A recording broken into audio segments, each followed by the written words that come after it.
الحمد لله رب العالمين والعاقبة للمتقين ولا عدوان إلا على الظالمين وأشهد أن لا إله إلا الله وحده لا شريك له ولي الصالحين وأشهد أن محمدا عبده ورسوله وصفيه من خلقه وخليله سيد الأولين والآخرين اللهم صل عليه وعلى آله وصحبه ومن اتبعهم بإحسان إلى يوم الدين أما بعد.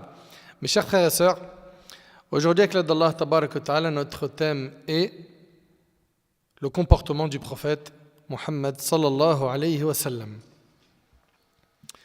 Le comportement du prophète Muhammad alayhi salatu wa sallam a été exceptionnel. Et malheureusement, aujourd'hui, on a trop de gens qui ne connaissent pas assez le prophète sallallahu alayhi wa sallam, qui ne l'ont pas pris pour modèle, qui ne connaissent pas grand-chose de sa vie, qui ne suivent pas sa sunna, qui ne le suivent pas dans son comportement. Pourquoi ? Parce que malheureusement, ils ont pris d'autres modèles, des faux modèles. Alors que le parfait exemple à suivre, c'est le prophète alayhi salatu wa sallam, comme Allah tabaraka wa ta'ala a dit « Laqad kana lakum fi rasulillah uswatun hasana » Vous avez en le messager d'Allah un parfait exemple à suivre. Son comportement alayhi salatu wa sallam a été historique, au point où Michael Hart, un chercheur américain, il n'était pas musulman. Et dans un de ses livres appelé, écoutez bien s'il vous plaît, un de ses livres appelé « Les 100 classements des personnes les plus influentes de l'histoire », il a dit « L'homme le plus influent de l'histoire de l'humanité fut Muhammad. » Allahu Akbar. Il s'agit ici d'un non-musulman qui, après avoir étudié les personnes influentes de l'histoire, il a dit que l'homme le plus influent de l'histoire de l'humanité fut Muhammad alayhi salatu wa sallam. Mais qu'est-ce qu'on connaît de lui ? Est-ce qu'on est fier d'appartenir à sa umma ? Est-ce qu'on cherche à lui ressembler dans son comportement, dans sa pratique religieuse ? Le comportement du prophète alayhi salatu wa sallam a été remarquable. Allah tabaraka wa ta'ala a fait l'éloge de son comportement lorsqu'il a dit « Wa innaka la'ala khuluqin azim » Tu es certes d'une moralité éminente. C'est-à-dire qu'il a un comportement exceptionnel. Et parmi les missions du prophète sallallahu alayhi wa sallam, il y avait quoi ? De parfaire les nobles caractères. Le prophète alayhi wa sallam a dit « J'ai été envoyé pour parfaire les nobles caractères ». Le prophète sallallahu alayhi wa sallam puisait tout son comportement du livre d'Allah. C'est pour ça qu'il est exceptionnel. Tout ce à quoi le Coran a appelé comme qualité, comme bon comportement, il l'a adopté alayhi salatu wa sallam. Et tout mauvais comportement blâmé par le Coran, notre bien-aimé alayhi salatu wa sallam s'en est écarté.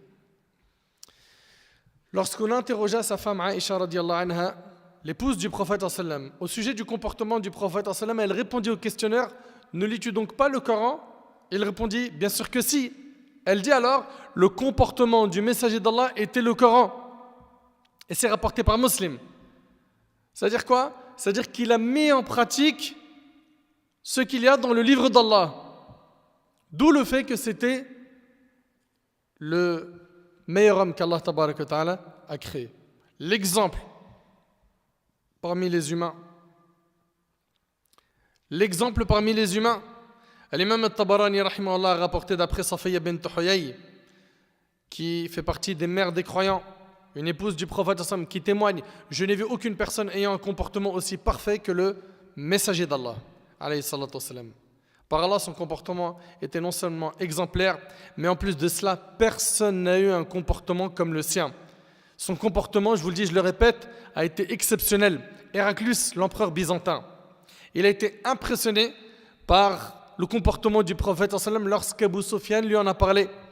Il a tellement été impressionné qu'il a dit à Abu Sufyan, vous connaissez Abu Sufyan, qui était le chef des Qurayshites, il a dit, quant à moi, qui Héraclius, il a entendu ce qu'Abu Sufyan a dit sur le prophète sallallahu alayhi wa sallam, et Héraclius a dit, quant à moi, si je savais pouvoir parvenir jusqu'à lui, je m'efforcerais par tous les moyens d'aller le trouver, et dès que je serai auprès de lui, je lui laverai les pieds. Allahu Akbar.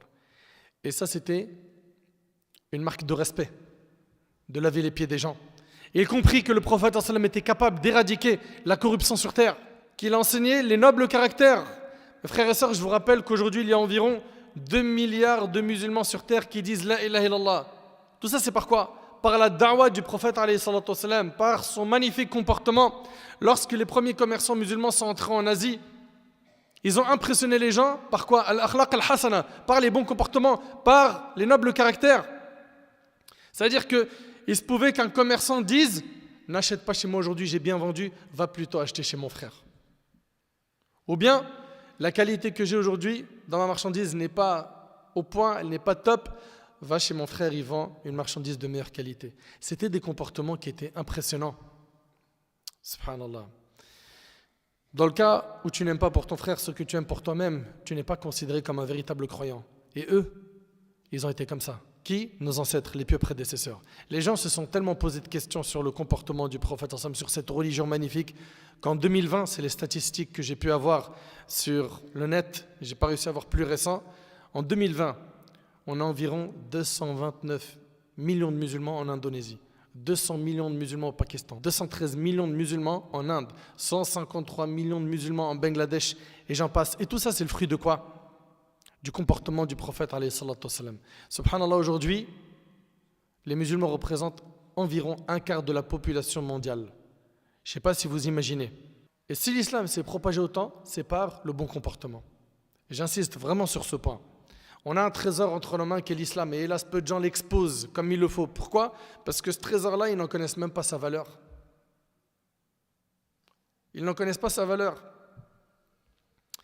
Il faut à tout prix chercher à ressembler au prophète sallam quand on est à la mosquée, dans la rue. Quand on est dans la rue, on ne crie pas, on n'insulte pas. Il n'y a pas très longtemps, j'avais vu une de nos sœurs voilée, et je ne généralise pas, mais insulter une femme qui était à sa fenêtre avec des gros mots qui font trop mal aux oreilles, qui sont graves. Okay, bien évidemment, qu'elle soit voilée ou pas, c'est haram. Mais quand en plus de ça, on a la barbe ou le hijab, on doit faire très attention encore plus que qui? Que quelqu'un qui n'a pas le hijab ou la barbe. Parce que les gens, ils disent « Ah bah tiens, regardez l'islam. » Les non-musulmans, eux, ils lisent ni le Coran, ni la sunna du prophète. Ils nous lisent nous. Quand ils rentrent dans des cages d'escalier, dans des immeubles, et qu'ils voient des canettes par terre, des mégots de cigarettes, par nos frères et nos sœurs de notre communauté, des musulmans, des musulmanes, qui salissent, qui ont fini de manger un fruit qu'ils jettent par terre, ou bien la boîte du sandwich, après avoir terminé de manger un sandwich, aller dehors, par terre. Pourtant, il y a des poubelles un peu partout. Non. Nous, notre religion, elle nous recommande de retirer ce qui gêne le passage et pas de nous-mêmes être la cause de la gêne du passage. Mais on s'est éloigné de nos enseignements, de notre religion. Hélas, on s'est éloigné de la religion au point où voilà, les gens voient des mauvais comportements. Et je vous le dis, je le répète, les non-musulmans, ils ne lisent pas nos sources, ils nous lisent nous, ils lisent notre comportement. Quand ils ont affaire à un musulman qui est honnête, qui ne ment pas, qui est serviable, ben, là, eux, ils sont capables de dire « Non, moi j'ai connu des musulmans qui sont bons. » Il ne faut pas faire d'amalgame. Mais quand ils voient autour d'eux des gens qui salissent l'image de l'islam, mais vous voulez qu'ils pensent quoi exactement? Comment voulez-vous qu'ils disent du bien de nous, de notre religion? C'est à cause de nous. Donc, on doit avoir un bon comportement, comme le prophète sallam, à la mosquée, dans la rue, au travail, chez toi, auprès des membres de ta famille, dans ta voiture, avec tes voisins, avec ton épouse, avec tes enfants. Ne soyez pas comme le prophète sallam dans l'apparence en négligeant le comportement.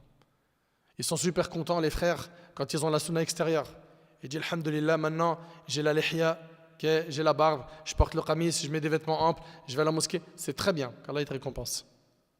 Mais ne pense pas que tu as fini l'islam parce que tu as soigné l'apparence. Pareil pour toi, ma sœur. Et le travail le plus difficile, c'est le travail sur le cœur. D'enlever la haine, la rancune, toutes ces maladies du cœur, hubb shuhra, l'amour de la célébrité, l'ostentation, l'ujb, la fatuité, etc.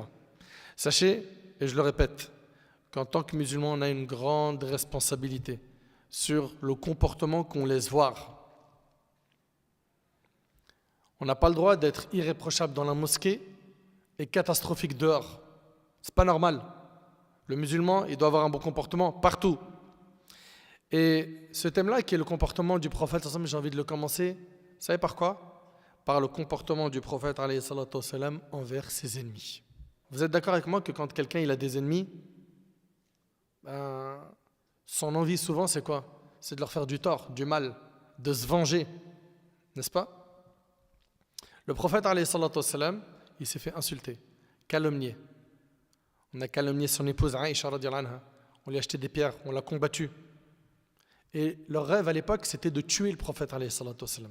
Et ils ont essayé de le tuer à plusieurs reprises. Ce qui est étonnant, c'est que lorsque les polythéistes voulaient préserver leurs biens, ils les remettaient au prophète sallallahu alayhi wa sallam. C'est-à-dire qu'ils n'étaient pas d'accord avec lui, ils étaient en guerre, en conflit, mais ils savaient que c'était l'honnête, le digne de confiance. As-Sadiq al-Amin, alayhi salatu wassalam. Subhanallah.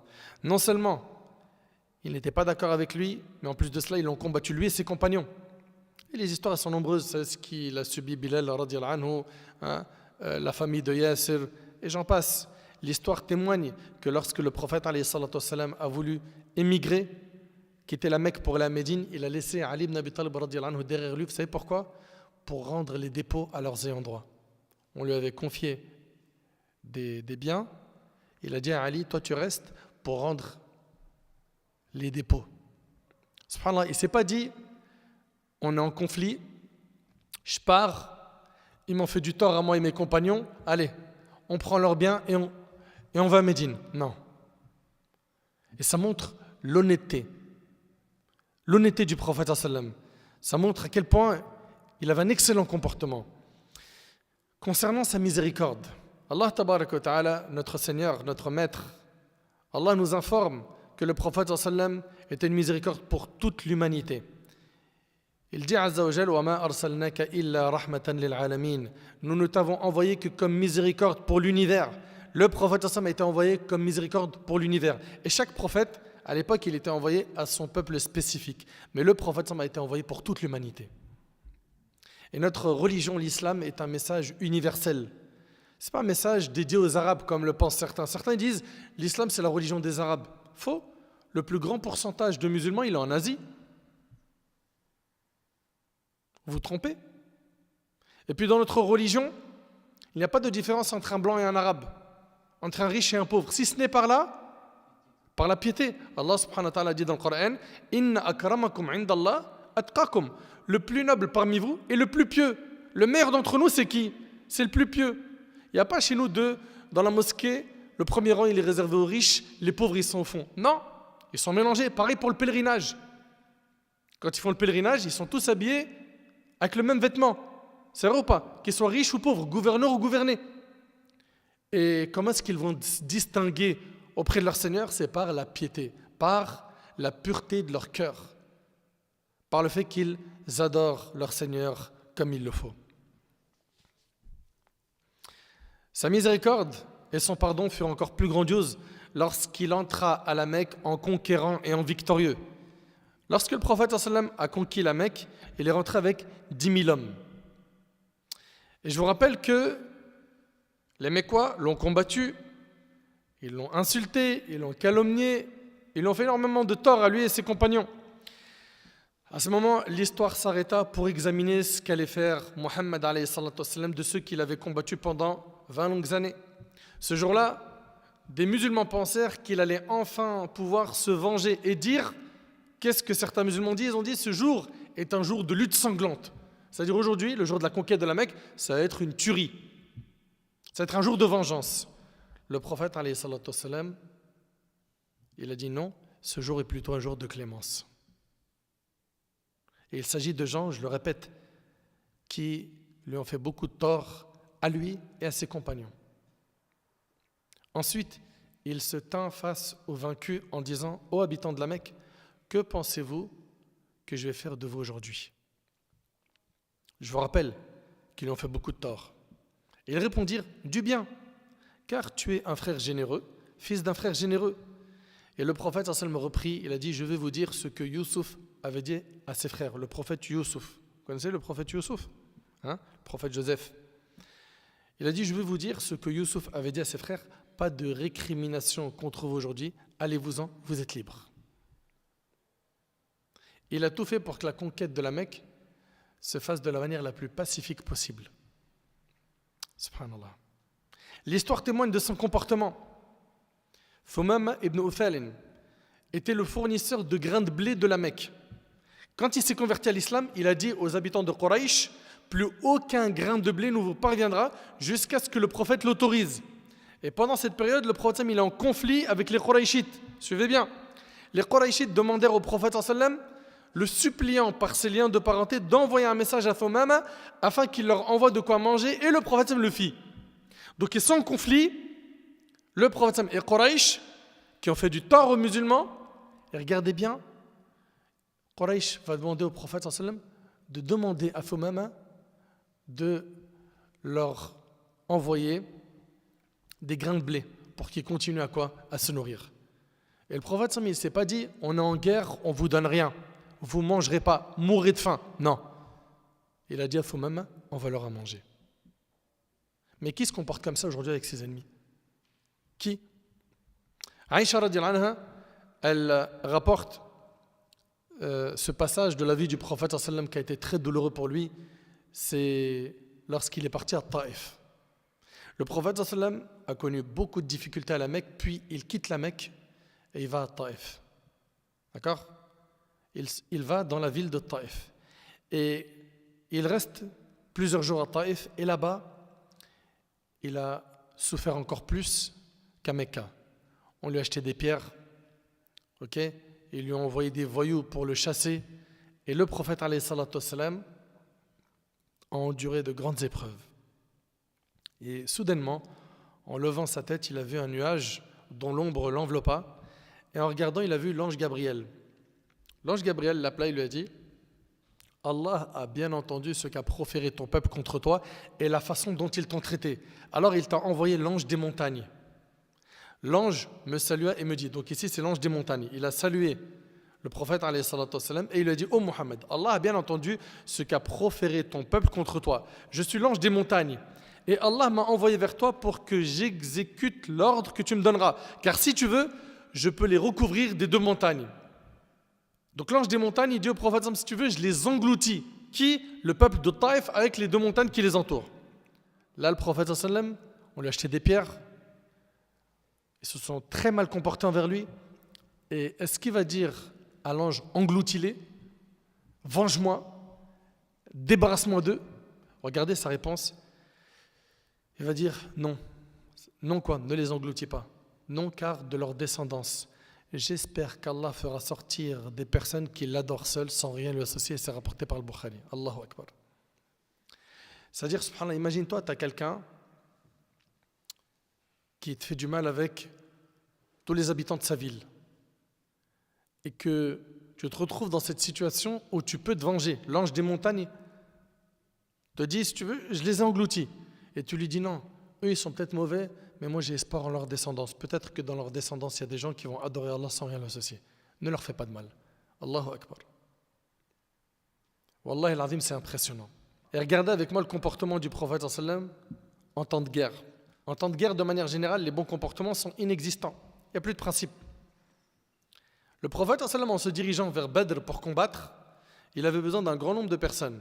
Pendant ce temps-là, les polythéistes avaient attrapé 2 compagnons, parmi eux Hudhayfa ibn al-Yaman. Ils les ont attrapés avant qu'ils entrent à Médine. Et ils leur ont dit, si vous voulez être relâchés, ne combattez pas avec le prophète à Badr. Vous voulez qu'on vous relâche? Vous n'allez pas à Badr pour combattre avec le prophète. Une fois relâchés, ils allèrent voir le prophète et lui racontèrent ce qui s'était passé. Après qu'ils aient terminé de raconter leur histoire au prophète, le prophète il leur a dit, respectez votre engagement, ne venez pas avec moi et je demanderai à Allah son soutien. Respectez votre engagement, ne venez pas avec moi, mais franchement, que réagit aujourd'hui comme ça? En temps de guerre, respectez votre engagement. Aujourd'hui, si une telle chose se produit, qu'est-ce qui va être dit? Qu'est-ce que vous allez respecter votre engagement? Allez, venez avec nous, on a besoin de vous dans l'armée.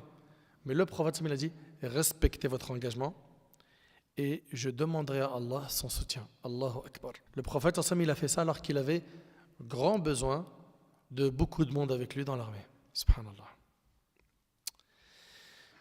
L'homme qui a tué la fille du prophète Zainab, elle fut jetée du haut d'une monture pendant l'émigration. Suite à cela, elle décéda.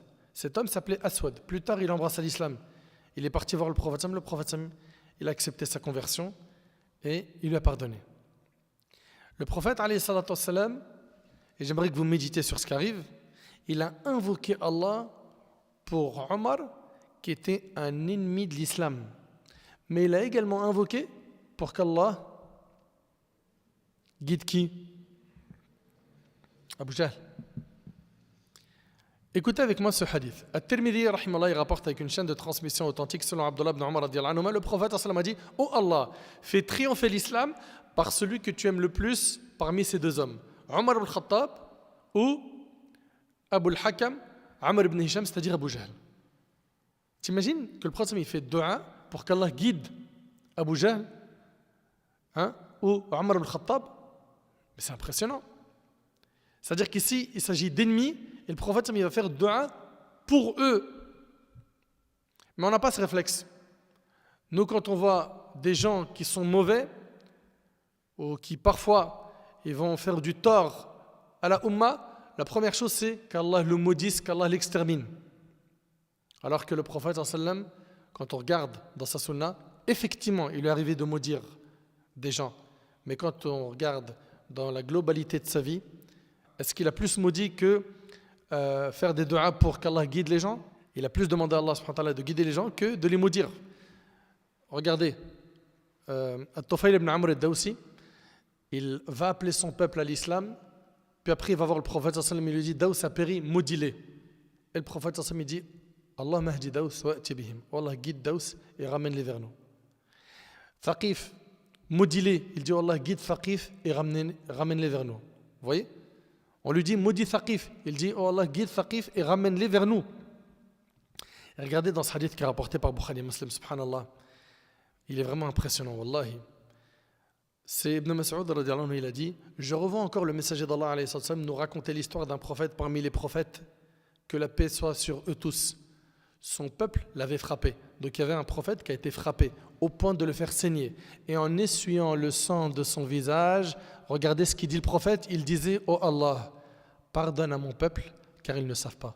Allahumma ighfir li qawmi fa innahum la ya'lamun. Ça c'est l'éducation des prophètes. Vous suivez?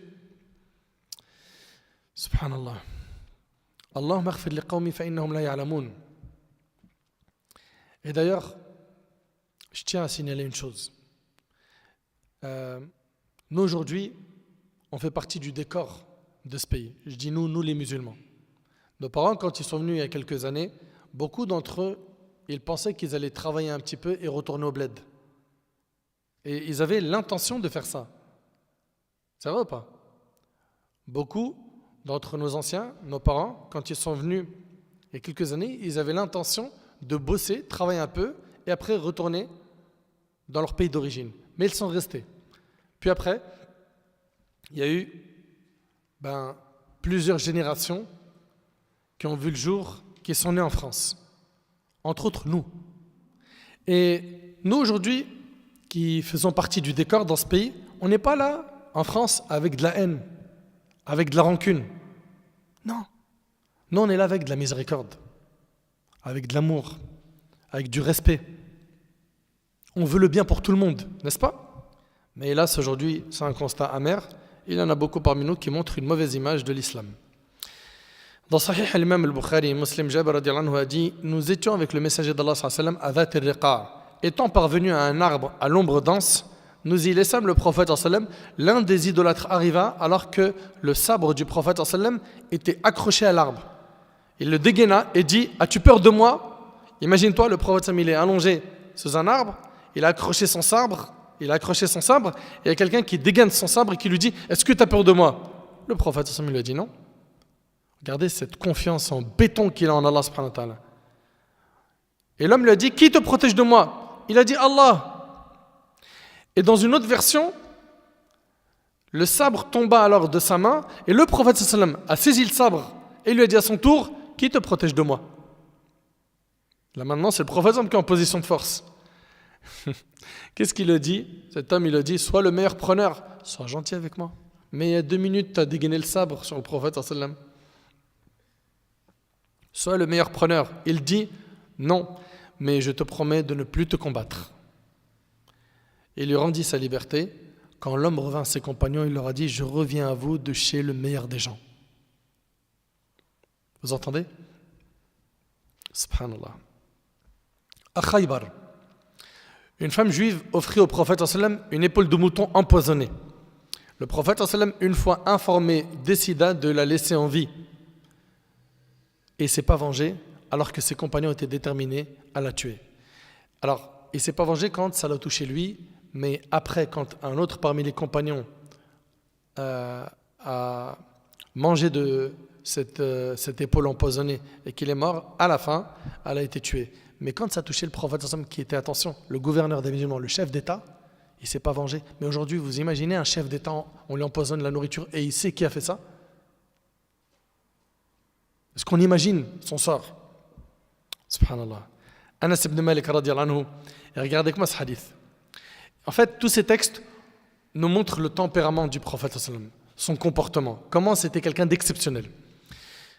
Anas radiyallahu anhu, il dit: je marchais en compagnie du prophète, il était vêtu d'un manteau najranite au bord épais. Un bédouin, écoutez bien, un bédouin l'ayant approché, le tira si fortement que je pus voir sous la violence de la pression le bord du manteau imprimer sa marque en haut de l'épaule du prophète. Alayhi salatu wassalam. Et ce bédouin, il dit au prophète en le tirant fort, il lui dit: ordonne qu'on me donne quelque chose du bien d'Allah dont tu disposes. Vous entendez? Et le prophète il se tourne vers lui, il se met à rire, puis il ordonna qu'on lui donna quelque chose et c'est rapporté par le Bukhari. Vous imaginez que toute cette violence, ce qu'il leur donne, c'est un sourire. Alayhi salatu wassalam. Et dans le hadith rapporté par l'imam Ahmad, Abu Hurayra radiyallahu anhu, il dit: un homme a insulté Abu Bakr. Et ce hadith-là, c'est une leçon de vie. Il y a un homme qui a insulté Abu Bakr as-Siddiq radiyallahu anhu. Et le prophète il était assis. Le prophète s'est alors étonné et il a souri. L'homme a abusé. Et quand il a abusé, Abu Bakr lui a répondu sur certaines de ses paroles. Alors le prophète il s'est énervé, il s'est levé. Abu Bakr l'a rattrapé, il lui a dit: ô messager d'Allah, il m'insultait alors que tu étais assis, et lorsque je lui ai répliqué certaines de ses paroles, tu t'es énervé et tu t'es levé. Le prophète il lui a dit: il y avait avec toi un ange qui répliquait pour toi. Il y avait un ange qui répondait à ta place. Il y avait avec toi un ange qui répliquait pour toi. Il y avait un ange qui répondait à sa place. Et lorsque tu lui as répondu sur certaines de ses paroles, alors le shaitan, le diable est venu. Et il ne convient pas que je m'assoie avec shaitan. Ô Abu Bakr, 3 choses sont certes vérités. Il n'y a aucun serviteur qui subit une injustice à laquelle il patiente pour Allah sans que cette injustice ne soit une cause pour qu'Allah affermisse son secours envers lui. 2. Aucun homme n'a ouvert une porte de cadeau en voulant par cela lier les liens de parenté sans qu'Allah n'augmente ses biens pour cela. 3. Et aucun homme n'a ouvert une porte de mendicité en voulant par cela s'enrichir sans qu'Allah n'augmente sa pauvreté. Tends pas ta main. Tends pas ta main. Le prophète nous a même enseigné que la main qui donne est meilleure que la main qui reçoit. Et il a éduqué les compagnons à s'assumer financièrement. Ils allaient au marché, travailler.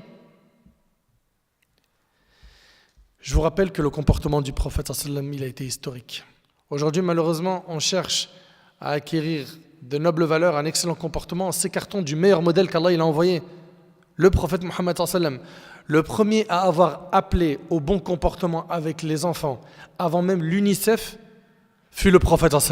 Le premier à avoir appelé au bon comportement envers les prisonniers, avant même les conventions de Genève, fut le prophète. Le premier à avoir appelé au bon comportement envers les femmes, avant le mouvement de libération des femmes, fut le prophète.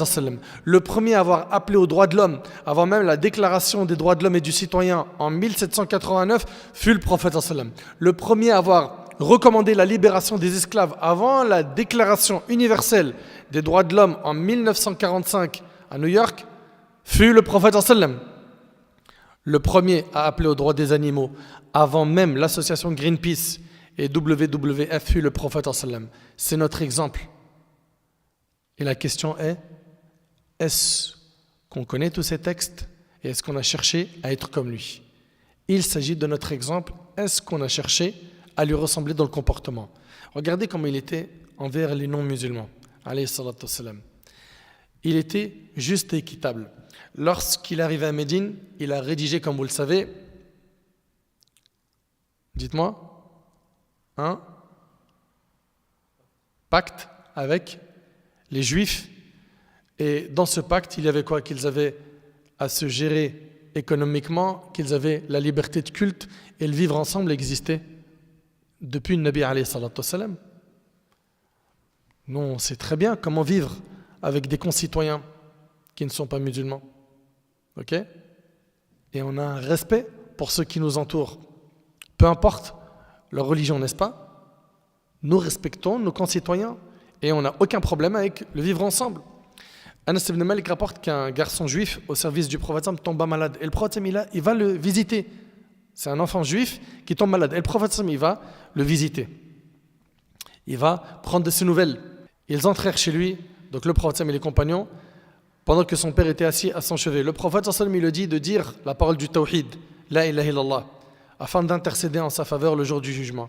Le garçon se mit à observer son père, l'air de dire « Papa, qu'est-ce que je fais ?» Et son père lui dit « Ati' Abul Qasim, obéis à Abul Qasim ». Suite à quoi, il a prononcé l'attestation 2 fois. Et le prophète a été heureux en disant « Louange à Allah qui l'a sauvé du feu de la géhenne » et c'est rapporté par l'imam al-Bukhari. Le prophète il respectait énormément les femmes, au point qu'il a fait une guerre pour défendre une femme qui avait été humiliée. Une femme qui a été humiliée, il a levé une armée pour elle. Je ne sais pas si vous réalisez. Il n'a jamais levé sa main sur une femme, ni sur un de ses esclaves, ni sur un enfant. Il écoutait attentivement le problème des femmes, alors qu'il avait une grande responsabilité sur les épaules, celle de la Ummah. Son comportement, je le dis, je le répète, envers les femmes, était vraiment impressionnant. Il se distinguait par une intense sensibilité et douceur. Le prophète, il aidait son épouse dans les tâches ménagères. Al-Aswad demanda à Aïcha, la femme du prophète, comment se comportait le prophète au sein de sa famille. Elle répondit, écoutez bien, il m'aidait dans les tâches ménagères et lorsque retentissait l'appel à la prière, il allait à la mosquée pour l'accomplir. Et c'est rapporté par le Bukhari. Subhanallah. Ça montre que le prophète aidait sa famille dans les travaux ménagers. Contrairement à ce que pensent certains qui supposent que la participation de l'homme au ménage l'humilie et lui fait honte. Au contraire, cette coopération engendre harmonie et affection entre les deux époux. Il était très fidèle, alayhi salatu wassalam. La fidélité du prophète envers son épouse Khadija, sa première épouse, radiyallahu anha, sa fidélité se perpétua jusqu'à sa mort. Anas dit, lorsqu'un cadeau était offert au prophète, il disait « Faites-le parvenir à cette femme, car elle était une amie de Khadija. » Subhanallah. Et c'est rapporté par Tabarani. Quand on lui a dit « Qui est la personne que tu aimes le plus ?» Tout de suite, il a dit quoi? Aïcha. Lorsqu'on questionna le prophète sur la personne qu'il aimait le plus, il a dit Aïcha, son épouse. Et c'est rapporté par le Bukhari. Et il connaissait bien ses épouses au plus petit détail. Regardez dans ce hadith-là qui est rapporté par l'imam al-Bukhari selon Aïcha. Le prophète il a dit à Aïcha, son épouse, je sais lorsque tu es en colère contre moi et lorsque tu es satisfaite de moi. Elle lui a dit, et comment sais-tu cela au messager d'Allah? Il dit, lorsque tu es satisfaite, tu dis, je jure par le Seigneur de Muhammad. Et lorsque tu es en colère, tu dis, je jure par le Seigneur d'Ibrahim. Subhanallah. Elle acquiesça et dit, je jure par Allah au messager d'Allah, je renonce seulement à prononcer ton nom en état de colère. Ça montre quoi? Cette complicité, cette relation, comment dirais-je, fusionnelle. On y voit ici que le prophète, il connaît ses épouses dans les moindres détails, qu'il y avait une proximité entre eux. Des femmes venaient voir les femmes du prophète pour se plaindre du mauvais comportement de leur mari. Et regardez ce qu'il disait le prophète, alayhi salatu wassalam. Il dit, de nombreuses femmes se sont présentées chez la famille de Mohammed pour se plaindre de leur mari. Sachez donc qu'ils ne sont en aucun cas les meilleurs d'entre vous. Ce n'est pas eux les meilleurs, ceux qui font que leurs femmes se plaignent d'eux. Et le hadith il est rapporté par Abu Daoud. Et d'après Abu Hurayra, le hadith il est chez l'imam al-Tirmidhi, le prophète a dit, les croyants ayant la foi la plus parfaite sont ceux qui ont le meilleur comportement et les meilleurs d'entre vous sont les meilleurs avec leurs femmes. Vous entendez? Et selon Thawban, le prophète alayhi salatu wassalam, a dit le meilleur dinar que dépense l'homme est celui qu'il dépense pour sa famille. Vous entendez?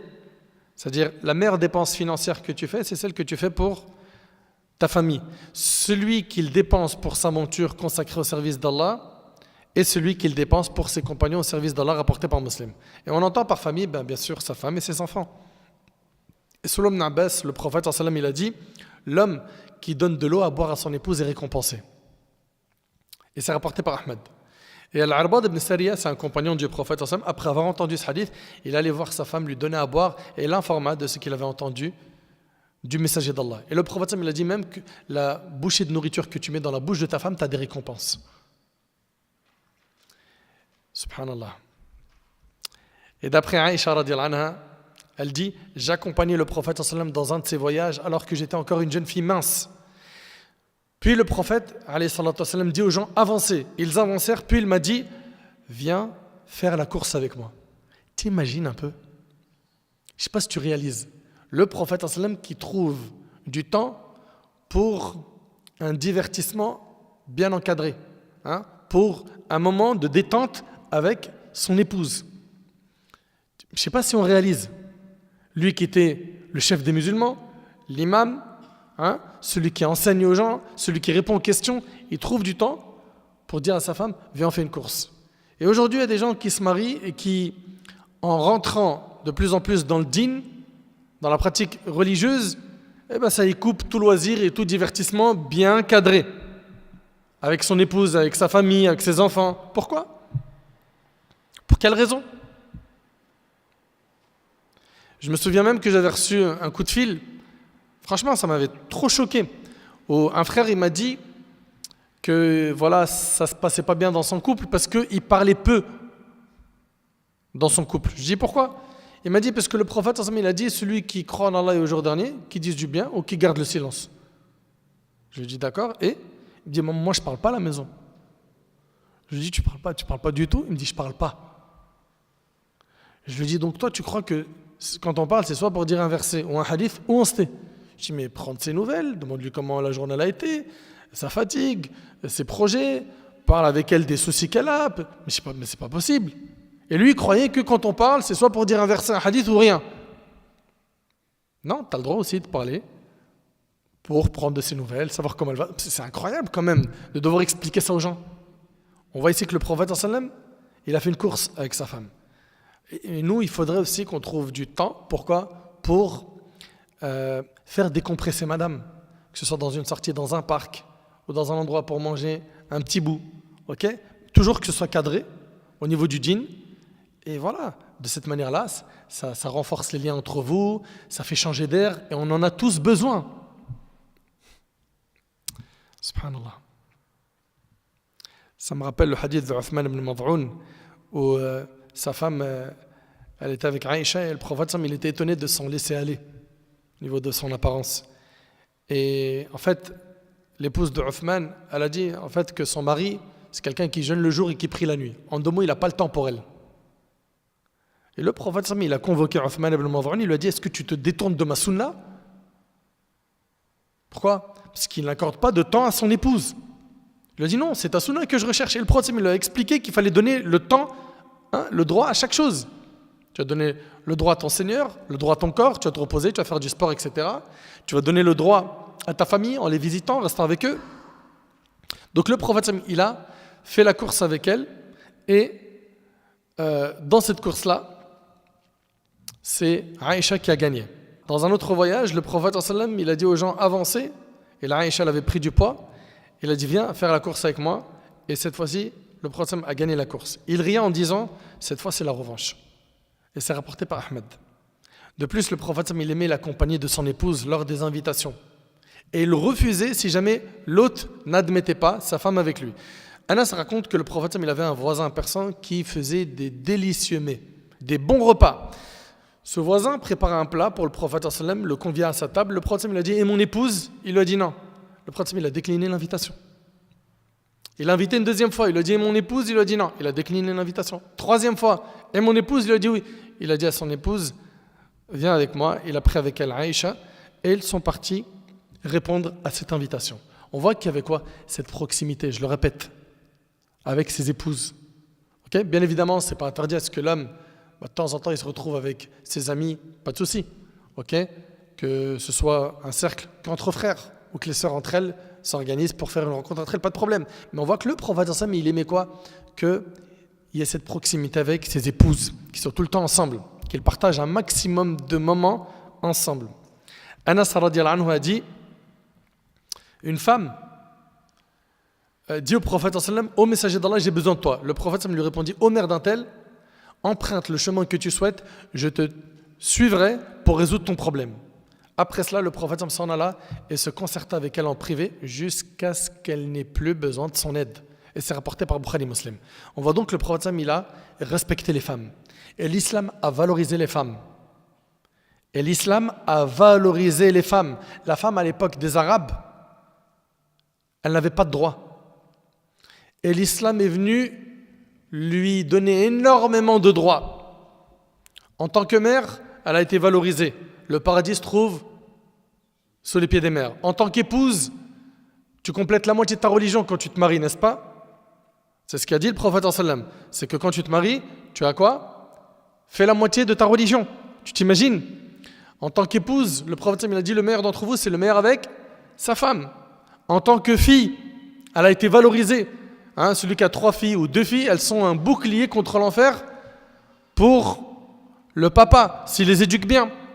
En tant que sœur, elles ont été valorisées. Il y a des textes. En tant que tante, le prophète il a dit que la tante maternelle est comme la mère. Subhanallah. La femme est un diamant, un bijou, valorisé par l'islam. Et on veut nous faire croire que l'islam a lésé la femme. C'est faux. C'est simplement que malheureusement, beaucoup de gens ne connaissent pas l'islam.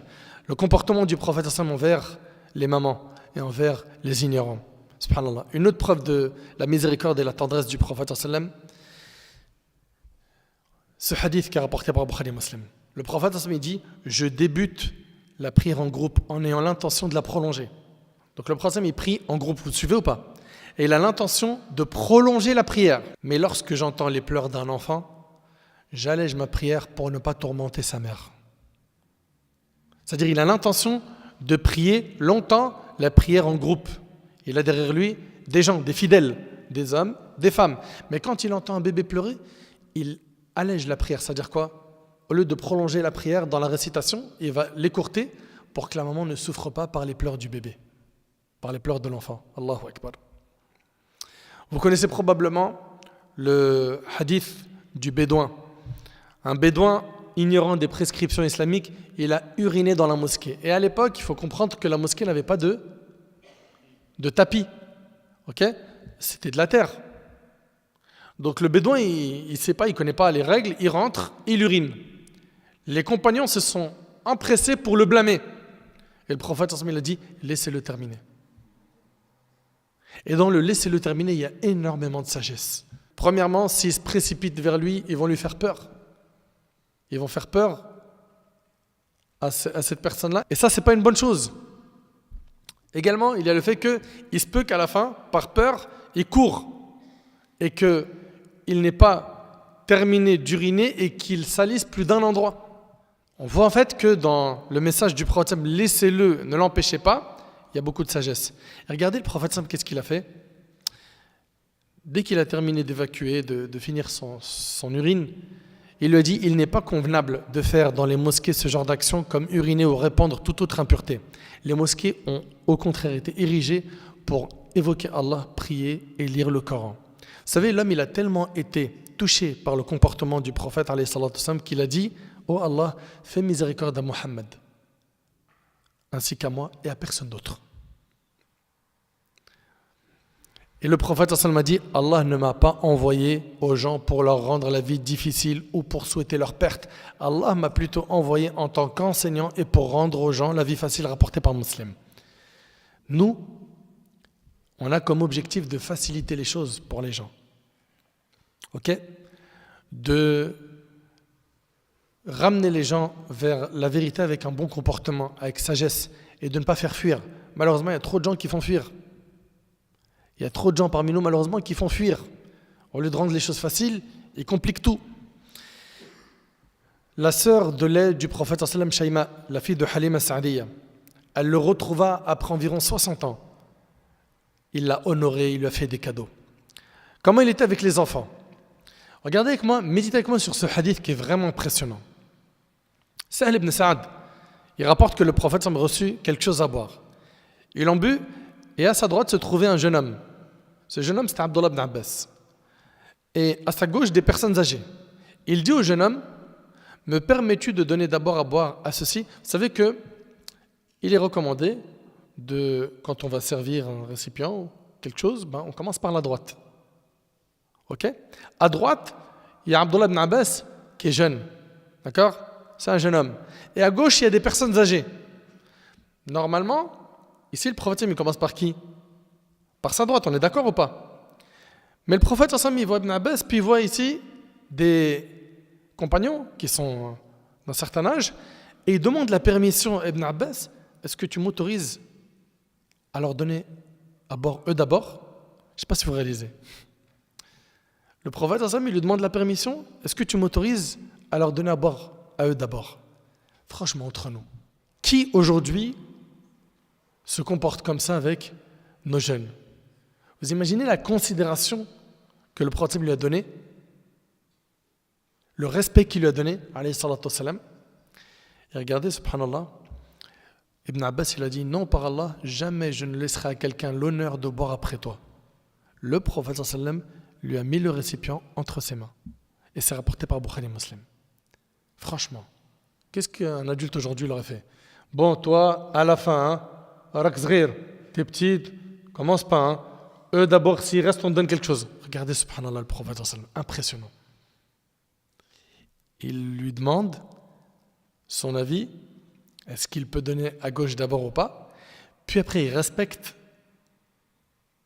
la volonté du jeune. Il ne lui a pas dit, bon, tu veux toi d'abord? Non, eux d'abord, après, de toute façon, t'es petit, tu ne comprends pas. C'est pas ce qu'il a fait, alayhi salatu wassalam. Est-ce qu'on se comporte comme ça aujourd'hui avec les jeunes? Il était doux envers les enfants. Anas ibn Malik, il a été à son service pendant 10 ans. Et Anas, il dit, regardez, il dit, jamais il ne me dit fille par mépris, ni ne me dit pour une chose que j'avais faite, pourquoi est-ce que tu as fait cela? Ni pour une chose que je n'avais pas faite, pourquoi n'as-tu pas fait ainsi? Et c'est rapporté par Bukhari Muslim. Vous imaginez cette situation, un enfant, il est proche du prophète pendant 10 ans, il lui fait aucun reproche. Mais toi, un enfant, il reste chez toi 1 heure à la maison, tu es obligé de lui dire touche pas à ça, arrête ça, pourquoi tu as fait ça? Pourquoi tu n'as pas fait ça? C'est vrai ou pas? 10 ans, il était au service du prophète, le prophète, il n'a pas fait de blâme, de reproche. Allahu Akbar. Mais ça montre à quel point il était doux. Subhanallah. Anas ibn Malik, il dit, je n'ai vu personne faire autant preuve de compassion envers les enfants si ce n'est le messager d'Allah. À ce propos, Ibrahim, le fils du prophète, était allaité dans une maison des hauteurs de Médine. Le prophète, il avait l'habitude d'aller le voir en notre compagnie. En entrant dans la maison, il prenait Ibrahim, son fils, il l'embrassait, ensuite il s'en allait. Et c'est rapporté par Muslim. L'élément prouvant la douceur qu'il portait aux enfants est qu'il allait jusqu'au village situé sur les hauteurs de Médine pour embrasser son fils Ibrahim, qui complétait son allaitement et repartait après. C'est impressionnant. Et lorsque Ibrahim, son fils, mourut, le prophète sallam, il a pleuré. Et qu'est-ce qu'il a dit? Les yeux versent leurs larmes, le cœur est meurtri de tristesse, mais malgré cela, nous ne prononçons que ce qui plaît à notre Seigneur. Certainement, nous sommes tristes de devoir te quitter, ô Ibrahim, et c'est rapporté par Bukhari Muslim. Des Bédouins sont venus voir le prophète sallam, ils lui ont dit, embrassez-vous vos enfants? Les gens répondirent, oui. Ensuite, ils ajoutèrent, nous jurons par Allah que nous n'embrassons jamais nos enfants. Le prophète sallam, il leur a dit, que puis-je pour vous si Allah ne vous a pas pourvu de miséricorde? Et c'est rapporté par Muslim. Et d'après Anas radhiyallahu anhu, le prophète sallam, rendait visite aux habitants de Médine, il saluait leurs enfants et passait sa main sur leur tête par affection, rapporté par Nasaï. Il salue les enfants quand il les voit. Écoutez bien, il passe sa main sur leur tête. Subhanallah. Il était tendre avec les enfants, et il lui arrivait même de plaisanter avec eux. Le prophète sallam était tendre avec les enfants. Anas radhiyallahu anhu, il dit, le prophète était celui qui possédait le meilleur des comportements. J'avais un frère que l'on nommait Abu Umayr. Anas, il avait un frère qui s'appelait Abu Umayr. Et lorsque le prophète venait nous voir et le voyait, et lorsque le prophète venait nous voir et le voyait, il lui disait pour le taquiner, dis-moi Abu Umayr, qu'a donc fait le petit Nourayr? Le petit Nourayr, c'était un oiseau. C'est-à-dire, en il est en train de lui dire, comment il va ton oiseau? Et c'est rapporté par Bukhari Muslim. Subhanallah. T'imagines un peu le prophète avec toutes ses responsabilités, il va voir un enfant et lui dit, alors, ton oiseau, comment il va? Certains parmi nous, qui ont plus de 20 ans, 30, 40 ans, quand ils voient des enfants, ils ne voient rien. Ils ne les calculent même pas. C'est vrai, c'est pas vrai. Regardez le prophète sallam, comment il était bon, tendre envers les enfants. Anas radiallahu anhu, il dit, il arrivait souvent à la petite fillette. Écoutez à Médine, ce hadith-là, il est impressionnant. Et selon Anas radiallahu anhu, il dit, il arrivait souvent à la petite fille à Médine de prendre le prophète sallam par la main et de l'emmener ainsi là où elle voulait. C'est rapporté par le Bukhari. Alors, imagine-toi ici que le prophète sallam, il y a une fille qui va prendre sa main et qui le tient et elle le ramène là où elle veut, puis après elle part. Mais déjà, toi, si une petite fille, elle te prend la main, elle te dit, viens avec moi, tu vas lui dire, attends, Benti, tu veux aller où? Allez, va jouer avec les enfants, va Benti. Rabbi Havdik. Ça, c'est dans le meilleur des mondes. C'est vrai ou pas? Et là, le prophète, elle lui prend la main, il l'accompagne là où elle voulait. Ça montre son immense modestie. Et le prophète, ça m'a dit, celui qui agit avec modestie verra Allah élever son rang. Et le prophète, ça m'a dit, celui qui agit avec modestie verra Allah élever son rang jusqu'à ce qu'il atteigne le rang le plus élevé dans l'au-delà. Quant au prophète, ça avec les animaux, subhanallah, son comportement était exemplaire. Il a dit, alayhi salatu wassalam, il n'y a pas un moineau ou un animal plus gros que l'homme ne tue sans excuse, sans qu'Allah ne lui demande des comptes le jour du jugement au sujet de ce qu'il a tué. On lui a dit, ô messager d'Allah, comment serions-nous excusés? Il répondit, vous ne serez excusés que lorsque vous l'aurez égorgé et mangé, et ne tranchez point sa tête pour la jeter, c'est-à-dire par amusement. Et il a dit aussi, ne prenez aucun être vivant pour cible. À l'époque, il arrivait que certains prennent des flèches et visent un animal, sans vouloir le manger derrière. Okay? Il arrive même dans certaines noblettes, moi en tout cas je l'ai vu avec certains de mes cousins, je l'ai vu de mes yeux, ils visent les chats avec des pierres. Et c'est un challenge, je vais le faire crier le chat. Regarde, t'as vu comment il est loin? Admire, et la nuit, il lui jette un caillou et t'entends le chat crier hyper fort. Et ils sont contents. Et lui croise un mail, il a la cote. Je te dis ou pas, je gère. T'es fou? C'est contre l'islam ce que t'as fait. C'est contre l'islam. On n'a pas le droit de faire du tort aux animaux. C'est interdit. Le prophète, il a même dit, pour le sacrifice d'une bête, que la lame devait être bien aiguisée. Pourquoi? Pour que la bête ne souffre pas. Également, il ne nous est pas permis de montrer la lame ou le couteau à la bête qu'on va sacrifier, parce qu'elle va avoir peur. Retenez ici que notre religion a demandé à ce qu'on soit bienfaisant envers les animaux. On sait que dans les récits que le prophète il nous a enseignés, une femme qui était parmi les prostituées des enfants d'Israël, elle a vu un chien mourant de soif et tourner autour d'un puits. Il avait soif. Qu'est-ce qu'elle a fait? Elle a enlevé sa chaussure, l'a remplie d'eau du puits et a donné à boire au chien. Cela lui valut l'absolution de ses péchés. Ça, c'est ce que nous rapporte le prophète. Et il nous rapporte également le prophète, qu'une femme est entrée en enfer pour avoir enfermé quoi? Une chatte, jusqu'à la mort, sans lui avoir donné ni à manger ni à boire et sans la laisser se nourrir des petites bêtes qui se trouvent sur terre. Et c'est rapporté par le Bukhari. Donc on voit ici que notre religion nous appelle au bon comportement avec tout le monde. Avec les humains, avec les animaux, avec les personnes âgées, avec les jeunes, avec les femmes, avec les musulmans, avec les non-musulmans. Notre bien-aimé alayhi salatu wassalam, il était doux, miséricordieux, clément, et non une personne qui aime le sang, les bombes et le terrorisme comme le prétendent certains. Il n'y a qu'à écouter attentivement tous ces textes qu'on a pu vous lire pour conclure que le prophète il n'a rien à voir avec ces mensonges et ces calomnies à son encontre. D'ailleurs, Ali ibn Abi Talib, lorsqu'il le décrit, il dit que le prophète n'a jamais été vulgaire et il n'a jamais cherché à l'être. Et il ne chahutait pas dans les marchés. Il ne rendait pas un mal par un autre, mais au contraire, il pardonnait et tournait la page. Pardonner, c'est une chose, mais il se peut qu'il y ait encore des points noirs dans ton cœur. Lui, le prophète, il pardonnait et tournait la page. Jamais il ne fera pas une personne ni une femme, ni un esclave sauf en temps de guerre. Jamais il ne s'est vengé pour une cause personnelle, mais seulement quand on violait ce qui était sacré auprès d'Allah. Lorsqu'on violait ce qui était sacré auprès d'Allah, il était celui qui se mettait le plus en colère. Toujours quand il avait le choix entre deux choses, il choisissait la plus facile tant qu'elle ne renfermait pas un interdit. Lorsqu'il rentrait chez lui, il était un homme parmi les hommes. Il lavait ses vêtements, trayait ses bêtes et s'occupait lui-même de ce dont il avait besoin. Le prophète retenait sa langue, il ne parlait que lorsque le sujet le concernait. Il prenait des nouvelles de ses compagnons et demandait après eux. Il les réconciliait et ne les poussait pas à la dispute. Il donnait de la valeur au bien et encourageait à le faire et rendait le mal détestable et le rabaissait. Il ne se levait ni ne s'asseyait qu'après avoir évoqué Allah. Lorsqu'il finissait de parler avec un groupe de personnes, il restait assis jusqu'à ce que tous les autres groupes se soient entretenus avec lui. Il donnait à chaque personne une part de son temps de telle manière que chaque personne pensait qu'elle fut le mieux accueillie.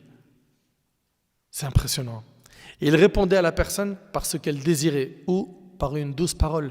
Il respectait les personnes âgées, faisait preuve de tendresse avec les enfants et venait en aide à l'opprimé. Il était agréable au regard et faisait preuve d'un excellent comportement. Il était doux et n'était point rude, dur, ni critiqueur, ni avare. Il était ouvert à tous et possédait le meilleur langage. Et ses relations avec autrui étaient les plus louables. Voilà pour ce qui est du comportement du prophète alayhi salatu wassalam. Et c'était quelqu'un qui plaisantait. Et quand il plaisantait, il ne mentait jamais. Il était souriant. Alayhi salatu wassalam. Regardez dans ses plaisanteries, Anas radiyallahu anhu, il rapporte qu'un homme dit à l'envoyé d'Allah, fais-moi monter sur un chameau. Et le prophète alayhi salatu wassalam, lui a dit, mais nous allons te faire monter sur le fils d'un chameau. L'homme lui a dit, qu'ai-je à faire du fils du chameau? Il ne peut pas me porter. Et le prophète sallam de répondre, tout chameau est un fils de chameau. On voit ici que le prophète, il va plaisanter, mais il n'y a pas de mensonge dans ses plaisanteries. Vous voyez? Concernant les non-musulmans, ce qu'ils ont dit sur lui, Voltaire. Vous connaissez Voltaire, écrivain, philosophe du XVIIIe siècle. Il a dit, ce fut certainement un très grand homme et qui forma de grands hommes. Il fallait qu'il fût martyr ou conquérant, il n'y avait pas de milieu. Subhanallah. Georges Bernard Shaw, politique et écrivain anglais du XXe siècle, il a déclaré que si Mohammed vivait encore, il réussirait à résoudre tous les problèmes qui menacent notre civilisation aujourd'hui. Le poète allemand Goethe a dit « J'ai cherché dans l'histoire un modèle parfait pour cet homme et je l'ai trouvé dans le prophète arabe Mohammed. » Allahu Akbar. Et il a dit « Si Mohammed était présent parmi nous aujourd'hui, il résoudrait certainement tous les problèmes du monde pendant le laps de temps pendant lequel l'un de nous prend une tasse de café. » Georges Bernard Shaw dit « Il mérite le titre de sauveur de l'humanité. » Après avoir entendu tout cela, est-ce qu'on va faire le nécessaire pour nous rapprocher du comportement du prophète alayhi salatu wassalam? Chacun d'entre nous connaît ses faiblesses, ses manquements. C'est vrai ou pas? Chacun connaît les maladies de son cœur. Est-ce qu'on va faire le nécessaire pour évoluer, être meilleur? Le prophète sallam, il a insisté sur le comportement. Il nous a dit que la chose qui pèsera le plus lourd dans la balance le jour du jugement, c'est quoi? C'est le bon comportement. Il a dit, alayhi salatu wassalam, ceux d'entre vous que j'aime le plus et qui seront assis le plus près de moi le jour du jugement sont ceux d'entre vous qui jouissent de la meilleure moralité. Ceux qui seront le plus proches du prophète le jour du jugement, alayhi salatu wassalam, et que le prophète aime le plus, c'est ceux qui ont la meilleure moralité. Et il a dit également, le croyant atteint sûrement par sa bonne moralité et son affabilité le degré de celui qui jeûne toute l'année. Avec ton comportement, tu peux gagner le degré de celui qui jeûne toute l'année et passe toutes ses nuits à prier et à évoquer Allah. Et c'est rapporté par Abu Daoud. Et on a dit au prophète sallam, telle femme prie, fait l'aumône et jeûne beaucoup. Bien sûr, c'est des actes surrogatoires. Cependant, elle porte atteinte à ses voisins par la parole. Il a dit, elle ira en enfer.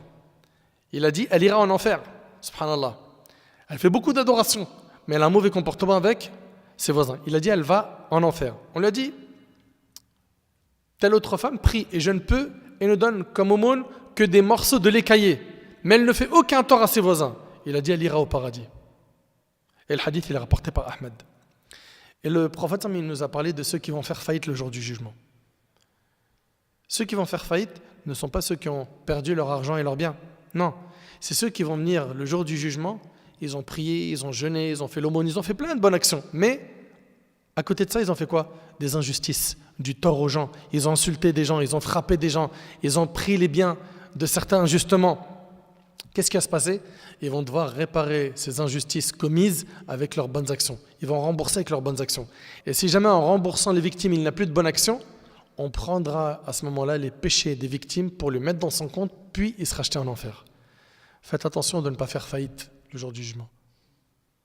Vous allez faire beaucoup de bonnes actions, mais vous allez faire également beaucoup de tort. Celui qui ne se repent pas de ces injustices commises, il risque de devoir rembourser avec ses bonnes actions le jour du jugement. Voilà donc mes frères ainsi que vous mes sœurs, succinctement, ce que j'avais à vous présenter concernant le comportement du prophète alayhi salatu wassalam. On aurait pu parler pendant longtemps. C'est un sujet qui mérite un séminaire de plusieurs jours, mais on voulait en à peu près 1 heure vous donner des grandes lignes pour que vous voyez à quel point notre bien-aimé alayhi salatu wassalam était quelqu'un d'exceptionnel, et surtout qu'on fasse le nécessaire pour nous réformer et d'améliorer notre comportement. Je demande à Allah subhanahu wa ta'ala de me faciliter ainsi qu'à vous de mettre en pratique ce qui a été dit aujourd'hui. J'implore Allah subhanahu wa ta'ala d'améliorer notre comportement, de nous pardonner nos manquements. J'implore Allah subhanahu wa ta'ala de nous accorder une bonne compréhension de sa religion. صلى الله سبحانه وتعالى أن ينفعني بما قلت وينفعكم بما سمعتم. هذا ما أعلم والله عز وجل أعلى وأعلم. سبحانك اللهم وبحمدك أشهد أن لا إله إلا أنت أستغفرك وأتوب إليك وآخر دعوانا